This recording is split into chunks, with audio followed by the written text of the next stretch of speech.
John, and thank you all for being here in person and also around the globe. It's an honor to be here and an honor to talk on this subject. I am wondering and curious, and I won't see hands out in the virtual world, but of those of you who are here and watching this, who's been affected by death and dying here? And who's grieving presently? Any of you grieving presently a loss? And out in the world, I'm imagining hands being up. So as I prepare for my talks and my presentations, I'm envisioning who the audience is. And with this talk, it's anyone that is alive, because we are all here for a temporary amount of time. So just like to begin with disclosures. I've been a therapist on the NYU and University of Colorado clinical trial psilocybin therapy in advanced cancer. I'm sponsored by Naropa University as faculty and consultant, sponsored here at TS. I'm a trainer for the Healer module for Polaris Insight Center, and I am a course director and core lead faculty for the Psychedelic Research and Training Institute. My social location, I'm a second-generation Greek and Polish American, cisgendered, hetero-female. I live in Denver, Colorado now, the home of the Ute, Arapaho, Cheyenne, and Sioux, originally from Chicago, and I'm really happy to be back. Home of Peoria, Potawatomi, Miami, Kaskaskia, and the Kickapoo. I'm an able-bodied, grieving mother of 2 daughters, one in spirit, and one living in Brooklyn, New York. I'm a global artist, teacher, presenter, soul seer, author, traveler, and cat lover of Karm. So this is an inscription in Greek on Mount Athos, and it says, "If we die before we die, we don't have to die when we die." And that's what has been alive for me in my life. Presently 60 years on this earth, in this body, and the death of my daughter last year has just really launched me into this space. But really beginning in 2011 with my death in a psychedelic journey in the Amazon, and I'll tell that story tonight. So death as a rite of passage in life, if this is how we can think of death, it's a natural part of life. And what's a rite of passage? Rites of passages are these continual circles. So letting go of what is known, crossing a threshold, going into the unknown, and coming out the other side with perhaps curiosity and wonder, reincorporating and reintegrating what we've come through. And then we circle around and we do it again. And in an eco-psychological context, that is life, these patterns of rites of passages. And that's really how, at this point for me, death lives. It's this natural part of life and living, and it's a passage into the unknown. And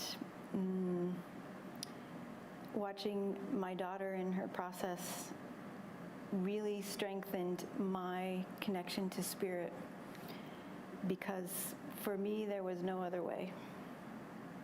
This is an order that is not natural, and she's still with me in another form.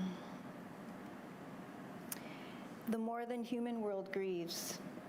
Biomimicry, watching the natural world, we can learn so much. So I have some photos from some videos, not that I took, but that are on YouTube and available, but beginning with elephants who cry and wail mourning their dead in community. So this is a procession of elephants coming to this deceased elephant, this one, and really showing reverence to this dead elephant. In community, together they process in, and they're touching the body, and this really, we've learned from this, and we as humans, we do this in our grieving, in our mourning, in wakes, in our time together as we gather to mourn and also honor. So, such a powerful showing of elephant and they're dead. This is a mother elephant carrying her baby's dead body, again in community. These are a little bit blurry from the video, but you can see. And here particularly notice that there is another baby elephant in this procession, in this community. So it is the whole community. I grew up not being exposed to death. And this is so telling with the baby, the live baby there, and the mother carrying the dead baby's body. This is the orca whale in the Pacific Northwest in the Salish Sea that carried her dead baby, for 17 days in the sea. So another honoring that is beyond imaginable from the natural world, from the animal world. And chimpanzees gather in community around the dead, and this is a specific showing of the chimpanzee community gathering around this dead 9-year-old chimp and really feeling like they're paying their respects, touching the body.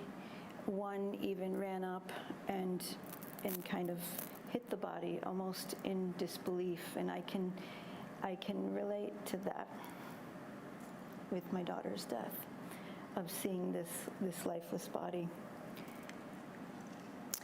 So with ritual, we talk about parts of our lives that are conscious and unconscious, because we're in ritual every day of our lives. It's really a matter of whether it's conscious or not, because ritual is intentional action. And there are many ways that we can be in ritual in general, not just in death and dying and in grief. And ceremony is another level, which really is sacred ritual in my world. And I'm going to go back just to ritual for a minute and talk about it for another minute. Francis Weller is an author, psychotherapist. I'm going to talk more about his 5 gates of grief. He's written an amazing book that changed my life, The Wild Edge of Sorrow. And he defines ritual as the original art form weaving the personal, the communal, in ways that help us relate directly with the larger unseen world. Purposes of ritual can include enabling us to become transparent to the transcendent. It fosters our link to the great mystery, so to the unknown. And that's this passage of death, really, is to the unknown, to the mystery. Ritual can also be reparative, as it sutures the tears in the soil that occur in the daily rounds of living. And ritual invites the denied and forgotten aspects of our psyche to show up. The abandoned parts of who we are can be honored. Sandra Ingerman, one of my teachers, who's actually going to be online on Saturday in a workshop, talks about ceremony as bringing the ordinary the sacred into ordinary life. Being sacred ritual, it's ritual practiced with presence and intention.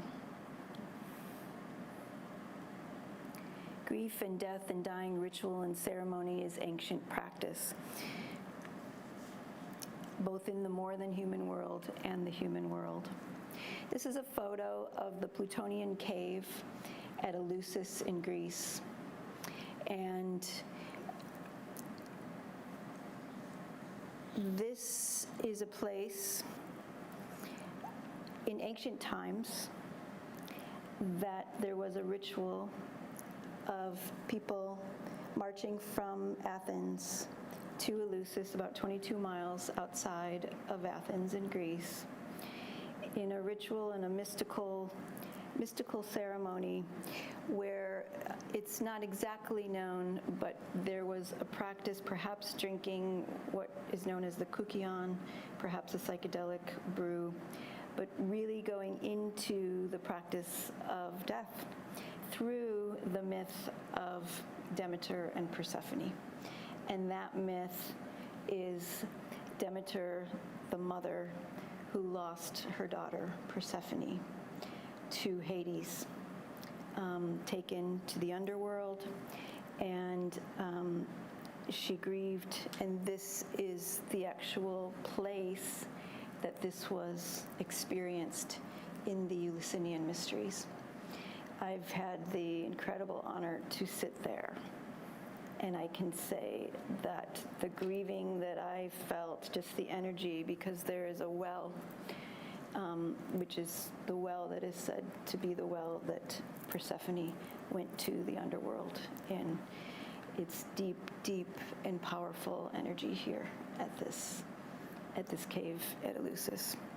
Has anyone read The Immortality Key by Mirarescu? He talks about the Eleusinian mysteries if you want to know more about that. What else do I want to say about that? I think that's that. So one of the questions that comes for me is, are non-ordinary states of consciousness a key to dying before dying? And I have a picture of mushrooms here as well. There are many different ways to enter into non-ordinary states of consciousness, psychedelics being one of them. But that is a question that I ponder and that I invite you to ponder from this time together. Is it a way to enter into dying before dying, which is a practice that perhaps will free us when we actually leave our bodies? And how might we practice dying in non-ordinary states? So there are many ways, as I mentioned, to enter non-ordinary states. Breath work is one way. Excuse me, journeying, shamanic journeying, which is what Sandra does, and I have a practice for shamanic journeying as well, is another way. And there's a specific shamanic journey, dismemberment journey, to actually go to a place of not having a body anymore. Not recommended unless you have some guidance. It's very powerful.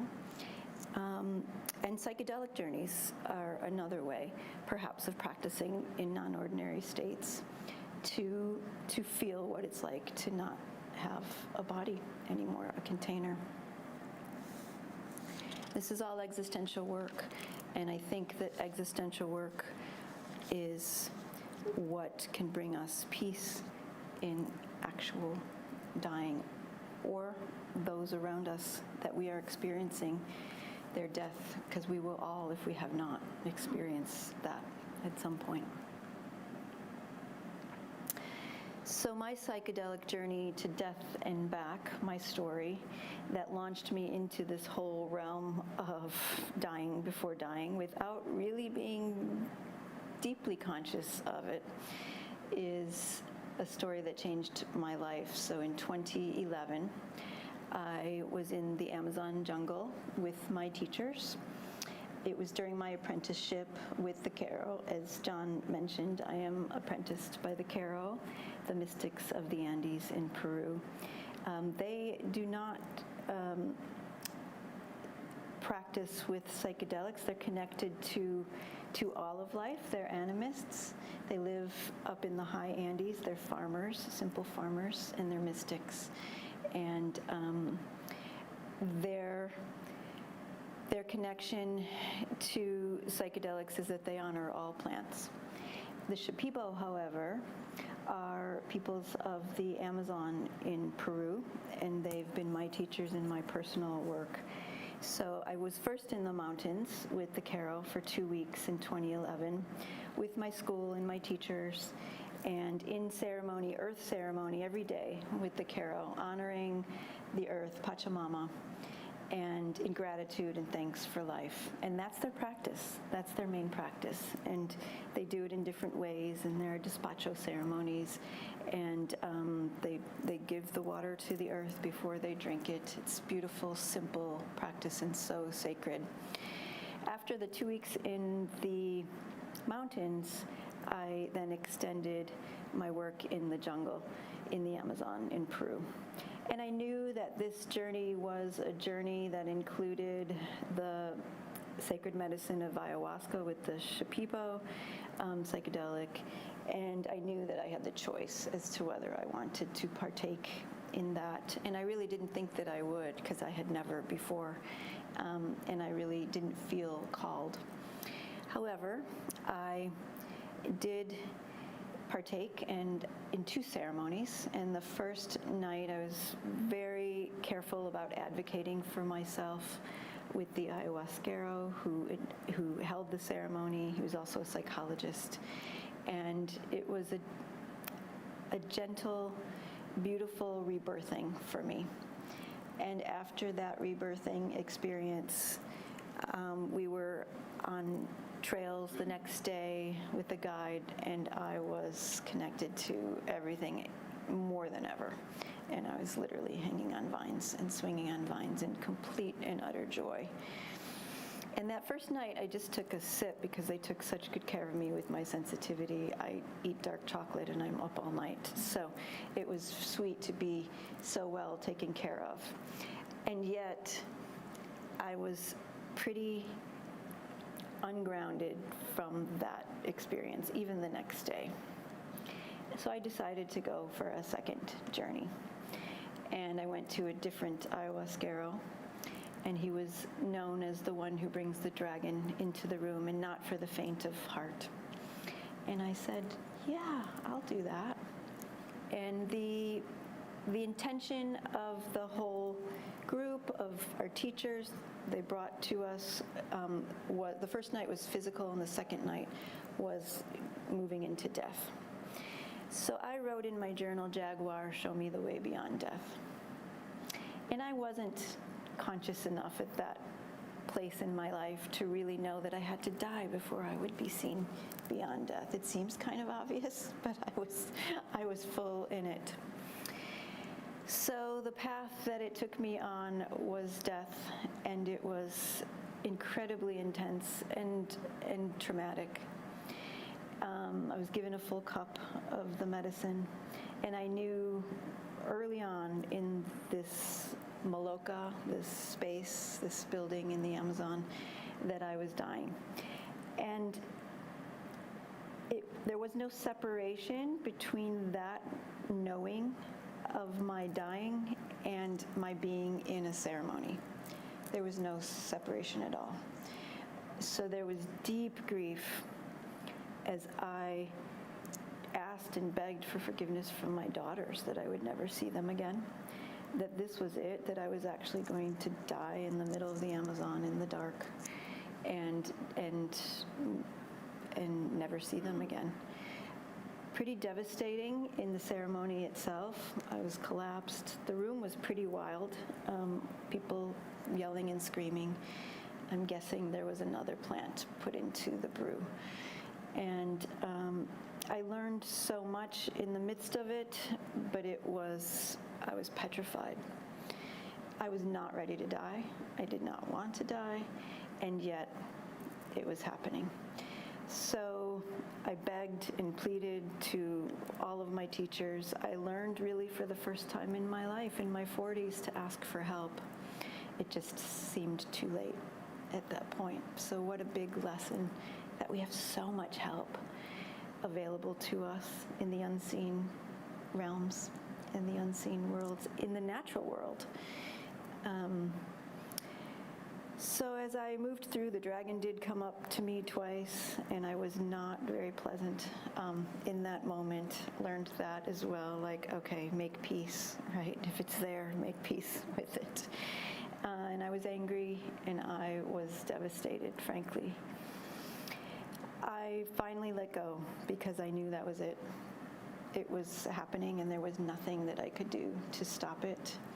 And in that moment that I released, that I let go, that I surrendered, I hovered above my body, and I saw my body collapsed there in the space on my mat. And that's when the peace came. And in that moment, I also saw in an instant my body just get absorbed by the earth. It was incredible. And then I went to black.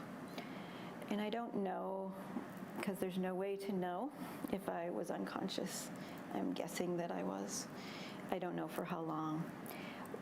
When I returned, what I returned to was a voice that said, breathe. And it was a voice, it's different from how I usually hear and sense and feel and clear sentience. It was a voice that said, breathe. And I felt like I had drowned and I was taking my first breath.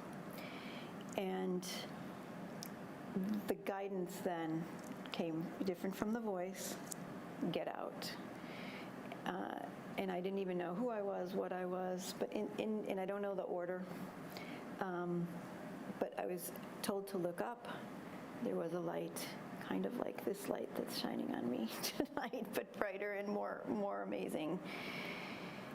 And I just was in awe. And then I remember thinking, and I don't know if it was in that moment or later trying to make sense of it, my brain coming back online. Oh, there's a skylight in the roof. And there's a full moon. How beautiful. Gather your things, get out, was the message. So I'm literally feeling myself to figure out what I am. And I could move, and I came to some awareness of consciousness that I was this body, and started to remember who I was, and was able to stand up, gather my medicine bundle, and went to the center. And the instructions in these ceremonies are to stay until the ceremony is done. But I followed the guidance and was getting out. So the ayahuasquero met me in the middle and blew tobacco and cinnamon on me, which is a form of protection. And he asked, "Are you okay?" I said, I'm leaving. I'm leaving. So somehow, magically, I found my way back in the pitch black of the Amazon to my tambo. And these are the tambos at this eco lodge that I was at. And made it back to my, let me go back to my own tambo, which had a painting of escarabajo, which is beetle. And that, in the spirit world of animals, is transformation. So there was something happening there beyond what my mind knew. And I was guided somehow by my soul to this death journey. I cried uncontrollably once I got into my tambo, with relief that I was alive and gratitude that I would see my daughters again, and that I had an opportunity to live my life.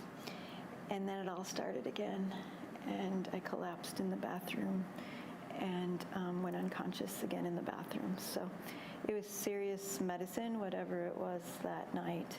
And the next morning I was in such shock that I really didn't know what had happened. And all I knew was that I wanted to go home and feel safe in my own space. So I actually left the Amazon, which is part of the instruction that my teachers, when I returned to the Amazon in 2020, and these are the Shipipo teachers, gave me and gave us is that you're going to want to leave. There will be a point in your journeys that you will want to get out of here. And in 2020, I was supported to know that I was safe to stay. But in 2011, I got out of there. So somehow, some way, magically, I took the canoe back. The 3 ayahuasqueros who were holding the ceremonies actually followed me onto the canoe, and I couldn't believe it, and that freaked me out. I wanted to get back off. It was like, this is the last thing I want. And yet one of them was so kind and so gentle and so understanding. He saw me. I saw that he saw my eyes, and he was cold that morning, actually, in the Amazon, and gave me a blanket and bundled me. So I made it back to the town of Puerto Maldonado and got flights and was home within 24 hours. So this is me in 2020, after I journeyed with the medicine again, returning to reclaim my life, really, with the medicine, supporting me, and the Shipipo teachers supporting me. And I just wanted to share this, not because I like particularly to look at myself, but this radiance of joy is real. And this is the rite of passage that I went through with 8 years of integration after that death in the Amazon. Deep, deep, deep work. And that's a cacao pod that I'm holding. So there's a lot of joy with that too, with the love of cacao and the chocolate. So the call to gather with ritual and ceremony, to grieve, to celebrate life, and to remember. This is what I believe is the call to dying before dying. I think it's why we're here tonight. I think it's why we're here now. Gathering to be curious and be in wonder as we have this gift of life in these sacred containers. To wonder, are my practices now preparing me? It is said that the Dalai Lama has a practice every morning, a ritual, a meditation, where he practices imagining his breathing ceasing, his heart ceasing, no longer alive, every morning. So that's one ritual of dying before dying, and one that could allow us to step into life differently, which really was the end point for me in my death in the Amazon, was how am I living? And I had the awareness after that death that I was living in a lot of fear, in a lot of worry, and to be able to free myself, not completely because I'm human, but to have an awareness that's deeper, with a consciousness that's deeper. And I will share that it was lots of support in those 8 years, and also then I stepped into work with psychedelics beyond that to help me heal and to gain trust in life again, not just in psychedelics, but in life. And it was ketamine work, actually ketamine-assisted therapy, that allowed me to step back into life fully and trust life and live life again. So this is a ceremony of a sculpture that I created in my eco-psychology work in my master's degree.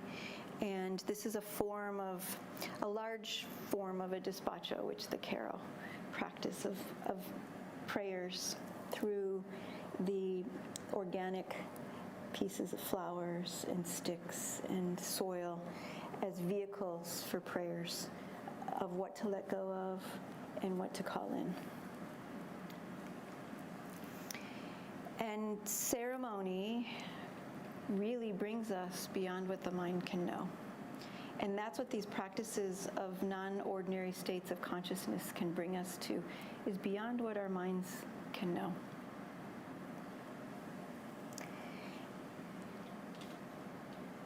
2 years ago, I had the honor of having an art installation in Greece on the island where my grandfather came from. And it was entitled Remember. And the installation and the show was all about remembering my ancestors. And this is another way that we can practice ritual by honoring our ancestors that have come before us, that have lived before us, that have walked before and perhaps suffered in ways that we don't have to carry anymore. In this show, I was honoring my father, who was an artist, and he had died the year before, and also my great-grandparents who are buried above the bay.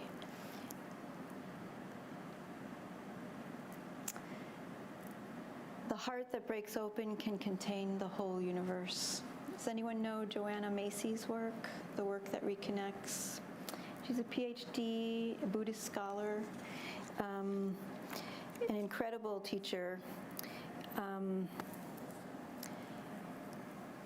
She has done deep, deep work in an eco-psychology context on what is really our source of suffering in this world, in this life. And it's the disconnection that we have from our source, from nature, which is also from ourselves because we are nature. So she's an incredible teacher. Grief is soul activism that encourages us to connect with the tears of the world. Francis Weller, I mentioned earlier, these are his words. And I really feel this deep inside of my soul because there is so much grief in the world. And this work of dying before dying, grief cannot be excluded in this work.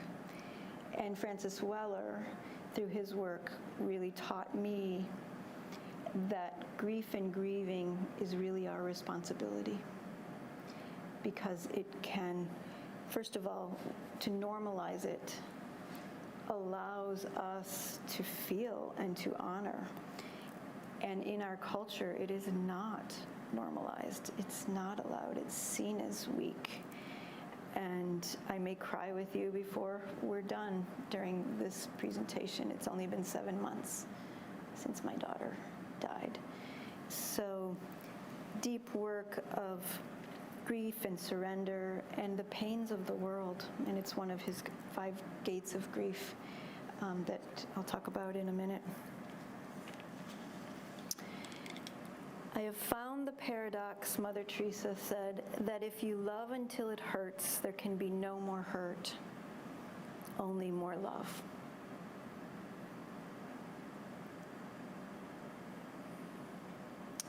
William Blake, the deeper the sorrow, the greater the joy.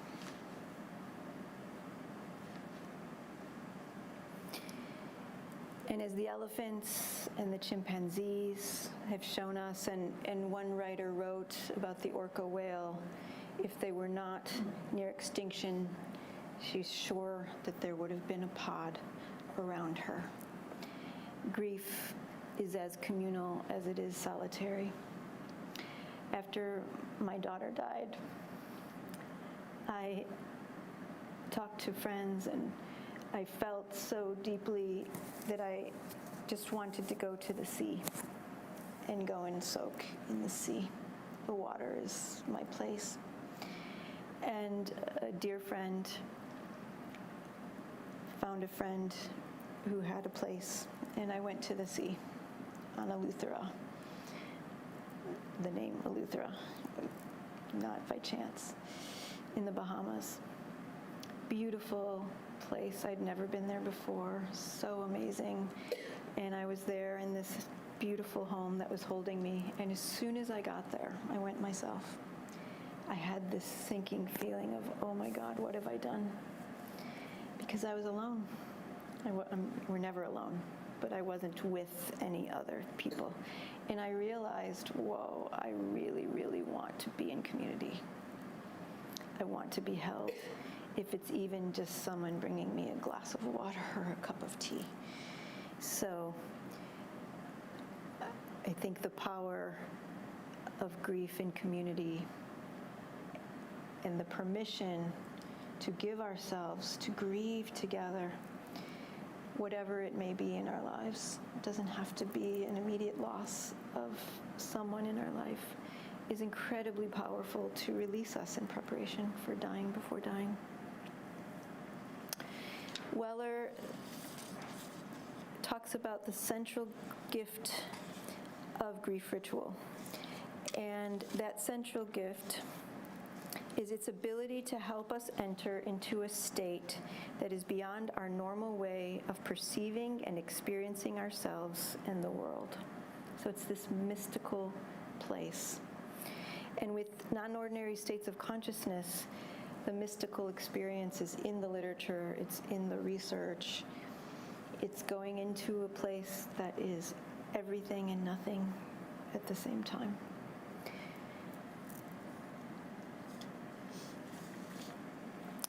So Weller's 5 gates of grief, this is the first, but just a little bit about the 5 gates of grief and what it is that he writes about. He talks about the gates of grief being doorways, helping us to understand the many ways that loss touches our hearts and souls in this life. Everything we love, we will lose. This is devastating. How can it not be? And yet we take the chance again and again and again. And it's with courage to love deeply, knowing that with love comes loss. And there's a poem, or really a passage from Francis Weller. Grief and love are sisters, woven together from the beginning. Their kinship reminds us that there is no love that does not contain loss, and no loss that is not a reminder of the love we carry for what we once held close. It's the risk we take, and it's a beautiful one. Second gate, there are places to grieve that have not known love. In the shamanic realms, this is soul loss. This is soul retrieval work. Parts of ourselves, or IFS work for the psychotherapy, the psyche realms, parts work. There are parts of us that take cover in the shamanic realms we call the underworld, the lower world, for safety at whatever place in our lives that might be necessary for us to be able to function. This is some of the work in grieving places that have not known love. And in that grief and in that awareness and in that acknowledgement, those parts can return so that we can feel that wholeness, which we are. We are whole. We can welcome those parts back. It's also places of regret. So this gets into the work of life review. What regrets do we have in our life that we can release so that we can make space for what we want to create in our life and grieve? Shame, blame, unlived life, premature death, not being engaged in life fully. This is this realm of grieving, places that have not known love. Third gate, grieving the sorrows of the world. This is that space of deep suffering in the world that we feel that we have no control over. And it's also a powerful place of that eco-psych concept of the loss of connection to the world, to nature, which is truly to ourselves, to our souls, to each other. How are we relating to each other? Do we spend time in community at a soul level where we can cry together and grieve together and celebrate life. Joy lives right alongside grief, and this is what I've been practicing since the deepest loss of my life, of my daughter, that one is not there without the other. It's not discounting one or the other. It's both. And I can cry with my friends and in my teachings and the trainings that I do, and I can laugh and have fun too. So this is an important one, grieving the sorrows of the world. And grieving what we expected and did not receive. This is again life review work, and it can be that place of regrets. And unanswered dreams. Life's not the way I thought it was going to be.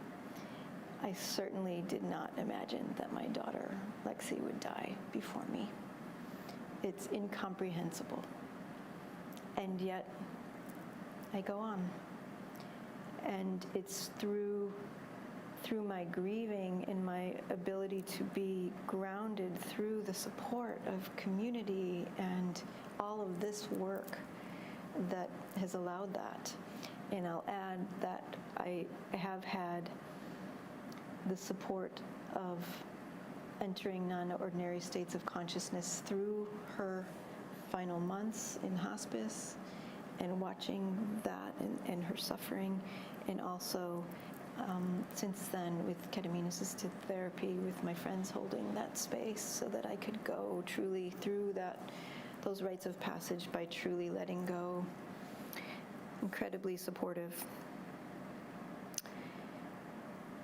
And the last gate is grieving what we carry in our bodies from sorrows experienced by our ancestors. So we cannot control that, and yet we can honor our ancestors in so many different ways. And if we don't know who our actual blood ancestors are, we can use our imagination. We can do research. I showed up on the island without anyone knowing me. I had done research ahead of time. My parents had some photos, so I knew where to go. And literally introduced myself with a picture on my phone and said, I'm your cousin, and I'm here to be here on the land. And it was like my big fat Greek wedding. Let's order Slovakia and let's celebrate. And yet and I return now each year, and the sacred place of honoring my great-grandparents and where their bones lie in that cemetery, and the land there on that bay is so deeply meaningful to me, and it's freeing. There's a level of freedom that comes in that honoring. It's a blessing, truly. Where there is sorrow, there is holy ground. And I really, really believe this in the space of being a grieving mother and living the life of grief at the same time that I am living life. I am living life, and it's all holy ground. It's all the sacred, and life is so deeply sacred. What a gift that we have these containers and we have choices. It's a privilege, and as we know, as fellow humans, not every human has the choices that we may have in our lives, but what a gift life is. So grief, death, and dying rituals, there are so many ways that we can practice. And in our spiritual practices, in our beliefs, when there's a death, we gather in different ways with different religious practices. I was raised Catholic. My daughter was not religious, and yet we had memorial services both in Colorado and here in Chicago that were simply full of love and honoring Lexi and her life and kindness. And that's what she wanted. She just wanted to spread kindness. So rituals can look so many different ways, embedded in religious practices or spiritual practices or not. And it's really about honoring those who have left, at the same time knowing that we are the ones who are then grieving and suffering the loss when we're practicing rituals when it's actual death. So thinking about our own deaths and the way that we want to die is a ritual of dying before dying. It's a shamanic practice. And my friend and colleague Mary Casamano from Johns Hopkins University, she does clinical research with psilocybin, and the team there has a workshop where she walks people through their own death and journeying and imagining how old am I when I've actually gone through my life, and envisioning that, how old do I want to be? How many years is that from now? What does my life look like between now and then? So really practicing visioning.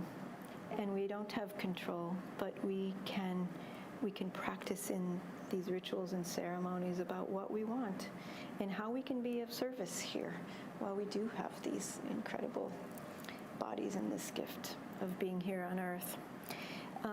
There's a ritual of blowing into a stone what wants to be released, whether it be grief or parts of our own lives that we're done with, that we're complete, into a well, into water. These rituals can be on a large scale or a tiny scale. Before my dad died, he was 94 and in hospice in his home in Barrington here. And my mom was there, and my sister, my younger sister, and I. And it had been, I think, a week where he had had no fluids. It was unbelievable that he was still there.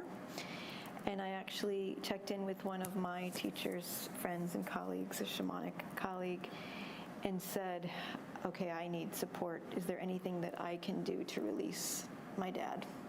If I'm holding on to him, I want to do it now. So I did this stone in the well of grief ritual right then and there at the table, and he passed like 3 minutes later. I don't know if it's because I did the ritual and I was blowing in the stones, but it sure felt good to release what came to consciousness for me, is that I wanted to do a part 2 of a video that I had videotaped him. He was an entrepreneur. My mom and dad had a business, and I wanted his wisdom, and we had never talked about it. And I did the first part, an hour, and my mom said, that's enough, we'll do another part, and then the pandemic came. And I never did part 2. So I blew that into one of the stones. It felt good for me to release that. And he went when he wanted to go, is the bottom line. And yet it felt very powerful. And this can be done in groups, and we do it in our trainings at the Psychedelic Research and Training Institute. Practicing impermanence and non-attachment through mandala making, as the Buddhist monks do with sand paintings, and releasing them back to the earth or to water. Sand painting, you can just do it on the earth. We did it in our training, our shamanic training. Wilderness experiences, or what has been referred indigenously in the past as vision quests, fasting, only drinking water, going into non-ordinary states for 3 days out on the land, really practicing dying there in that rite of passage of, okay, letting go. Inipi and Temazcal are sweat lodge ceremonies. They're really rites of passage through death and coming out the other side. We've talked about shamanic journeys, fire ceremonies on any level with a candle and a toothpick and blowing in, or with the whole fire, which you can do here. Not so much in Colorado. We don't anymore because of the forest fires. And water ceremonies. I just want to stop a moment and just feel if there's anything else that wants to be said. And there is, and that is the rituals and the rites of death and dying, whether sitting in the most sacred place with someone who is actively in their death process and leaving their body, or in rituals with ourselves or with others, of life review, allowing the river of life to be before us, and seeing what shows up, and seeing what might want our attention. What might want the I'm sorry's, forgiveness, for us to grant or to ask for forgiveness in our lives. The unsaid I love yous, it's always time to share that. Whether we were raised with that, whether it's natural or not, now is always the time to be able to speak it, because none of us knows when we will leave our bodies. And truly connecting into the idea of giving permission to die. And that can be so powerful as we sit with someone who is actually in their process of dying, to say, I'm okay, we'll be okay, you can go now. And often people do leave when there is no one around, perhaps in the middle of the night, when there's no one around, there's nothing pulling them or keeping them there. So let me just check in, see if there's anything else. That feels complete to me, and I just have deep gratitude and thanks to all of you for welcoming me in on this topic that is not particularly one generally that we welcome in. So let us do that from here, and let us normalize death in our culture. Thank you.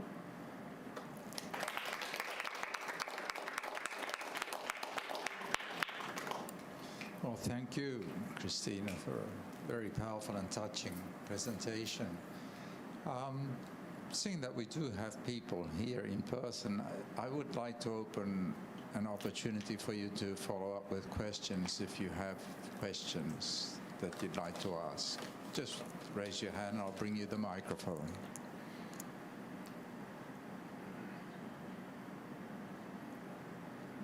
I suppose. Just if you could speak it into the microphone, please.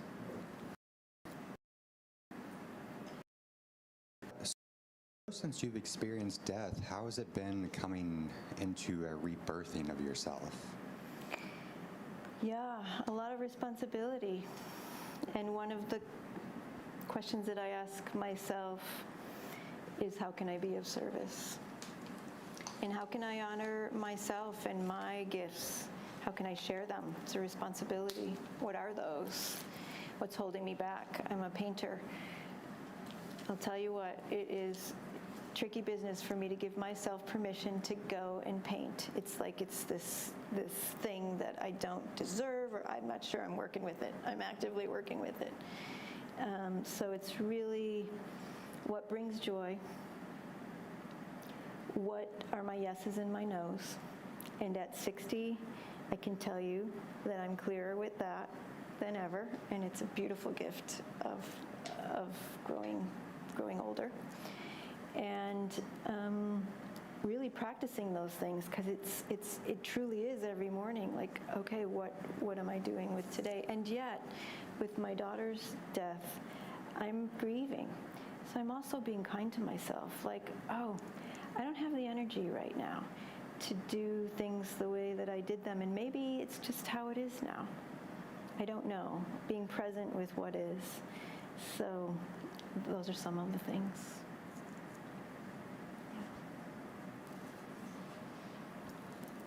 I'm going to go part-time in the fall, and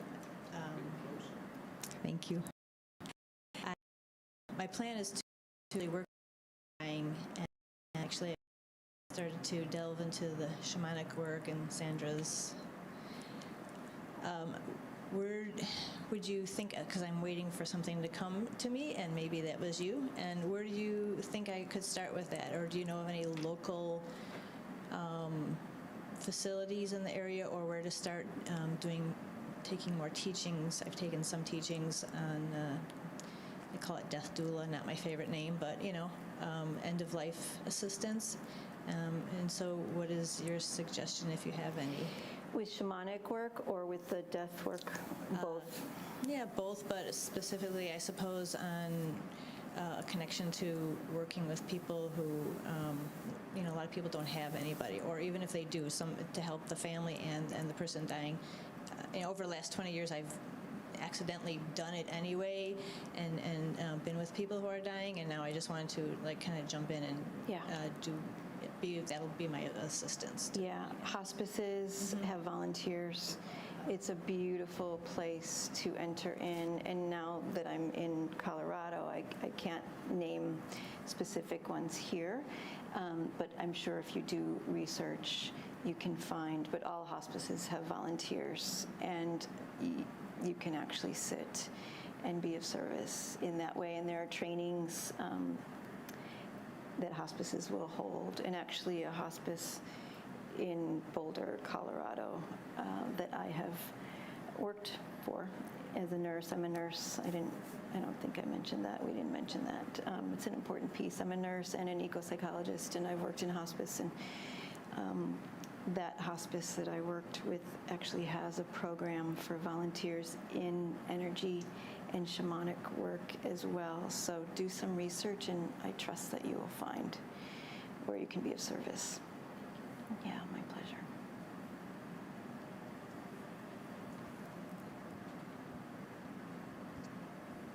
Hi, I'm curious, what drew you to death?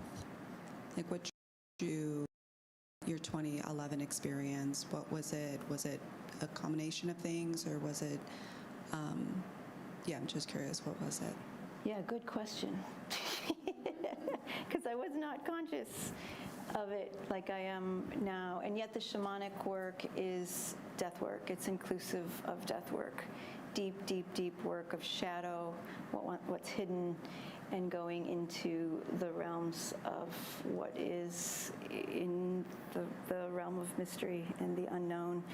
And I can tell you that before my 2011 death in the Amazon, I went to India in 2009, 2008, to Calcutta, and it was a strong call that I couldn't explain, because before that, I was not conscious of what a call even was, and yet it was strong and clear. Go to Calcutta, and my nephew at the time was going for a semester in college, so that was my psyche's way of, I'm going to go, but I want to be a volunteer in Mother Teresa's hospice. And it would have been easier just to do it around here, but the call was to go to India. So I went and I served at Kalagat, which was the first hospice that Mother Teresa created, and it was there that I told them that I was a nurse, and the missionaries were amazing, and they asked me to do nursing things, giving injections, and it was there that I held a woman who was dying of starvation in my arms, and she died. And even being a nurse, a pediatric nurse, my goal was that nobody was ever going to die on my watch. And the type of nursing that I did, it was med-surg nursing, and no child ever did for the years that I was in the hospital. But I went to the other side of the earth to do this work. And so that was really my first awareness, aside from just always being curious about death. There was a time that I wanted to be a coroner. And I always wanted to go to the wakes, in the family. And my parents were afraid when I was younger, don't want to upset you. I said, no, I want to go. I want to go see my aunt and my uncle. And so it was always there. It was just kind of kept, I think, in a box until it was completely unleashed without me really, really consciously knowing. Yeah.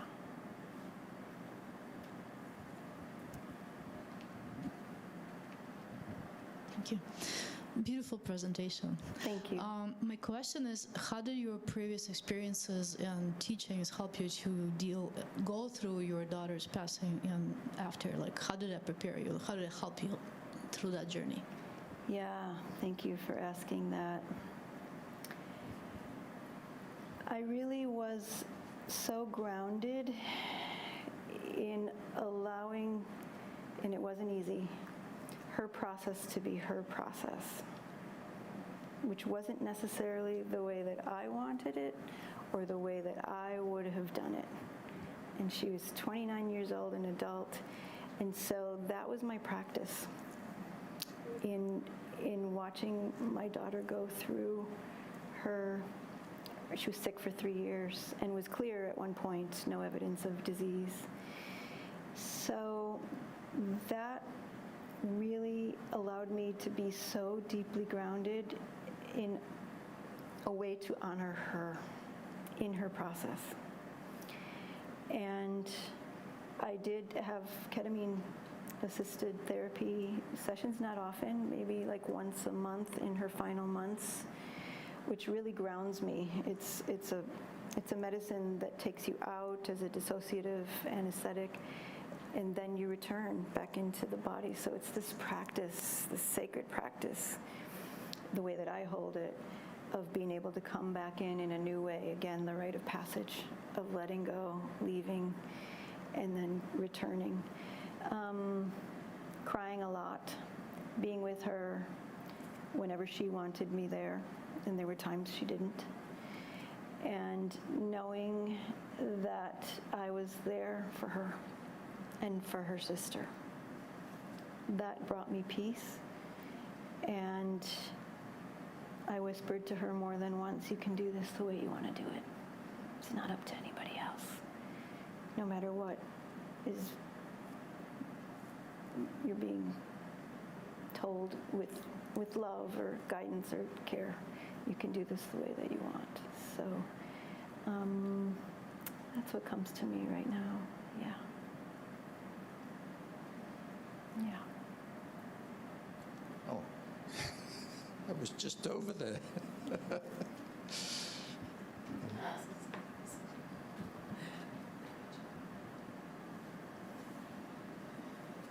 My question for you is, what would be the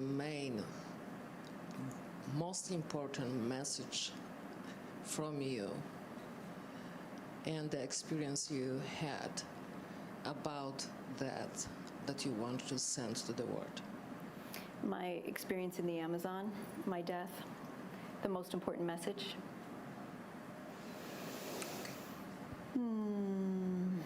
It's hard to distill it to one message, and I would say that it's the presence and awareness that I am alive now. And I do that now in practice and in rituals. Like, I literally will say, oh, right now I'm in Wheaton, Illinois, and we're sitting here together, and it is summer solstice, and we are sharing this time together, talking about dying before dying, and I feel my feet on the earth, and I'm alive in this body. I think that's the biggest gift of being present with the awareness of being alive in this opportunity. Yeah, yeah. Lovely. Do you have another question? Okay. So my question is, so you mentioned there was a quote, and you also mentioned, so if you practice this dying before dying, you don't have to die at that time. What do you mean by that? Yeah, it's not my quote. It's on Mount Athos at the monastery. But the way that I receive that is that death is a part of life, and it's another passage. So perhaps, with curiosity and wonder, if we're practicing here in conscious ways, that this is an inevitable part of being human, then perhaps that passage will be with some kind of grace, that it may not feel like dying even though we let go of our bodies. That's the way that I received that wisdom. Yeah. Christina, I'm going to ask a question as well. Okay. I was reading in this one book, I can't remember the name of it, but it made the statement that even though animals they are aware of death, they see death because they can see, as the photographs illustrate, but only the human being knows that he or she is going to die, that have that awareness of their own waiting to die condition. Do you think that is correct? I don't know. I don't know. I know we have busy minds. We have these psyches that is different from the other than human world and the animal world. And certainly we do know from, I think, scientists and researchers that animals are present. And yet I know when I leave that my cat knows I'm leaving, my little jaguar, my little lion. So I don't know. I don't know the answer. And yet I do know how busy my mind can be, and that's one of the purposes of all of this, the ritual and the ceremony, is to quiet the mind so that we can go beyond what the mind knows and go to the soul. So it doesn't answer your question because I don't know. Well, right. I mean, he just made that as a scientific assertion based on their observations. But he made a follow-up comment, which I found these things interesting. He then says that because the human is aware of their impending death, in other words, we know that we are going to die, not that there is death, that we are going to die. Therefore, we have to live in denial in order to go about life. And we certainly see that in society, a Western society very much, which I think you're trying to address. This, because there is the knowledge of death, but it's unbearably frightening, so we just deny it and go about life as if we're going to live forever. It's one way to do it. It's not the way that I'm doing it anymore. Correct. One more question back there? Righto.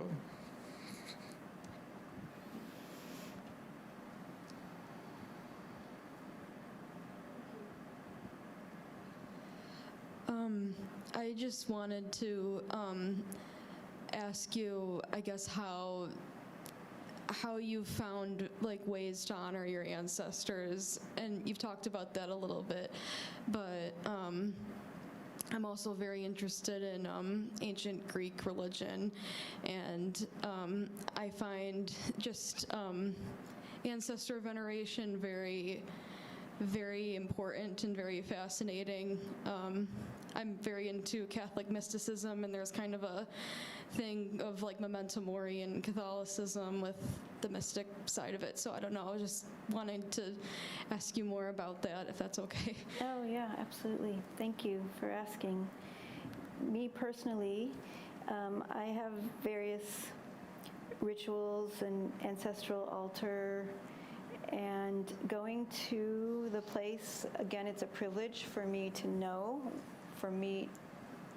what island that I was going to as I went unannounced, and yet it's a privilege, and I name that, to be able to go and know that I can do the research from that lineage of my grandfather.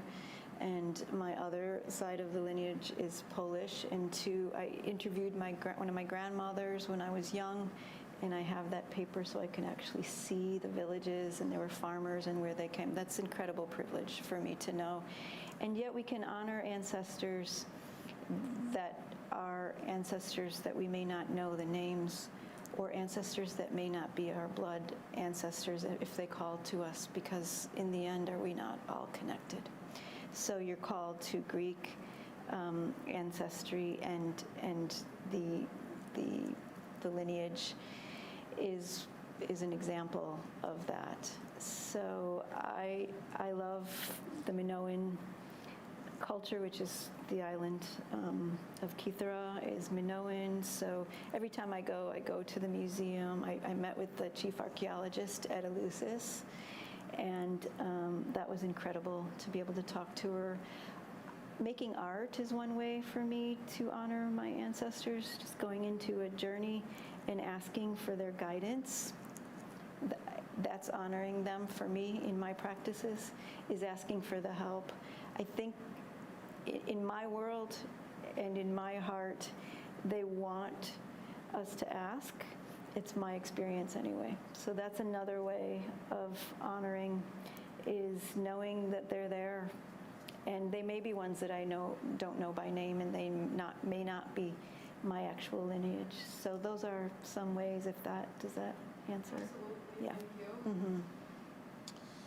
Well, thank you so much for sharing, and a lot of obviously personal experience, which makes it very powerful, I think, for any sharing when it's something grounded in authenticity.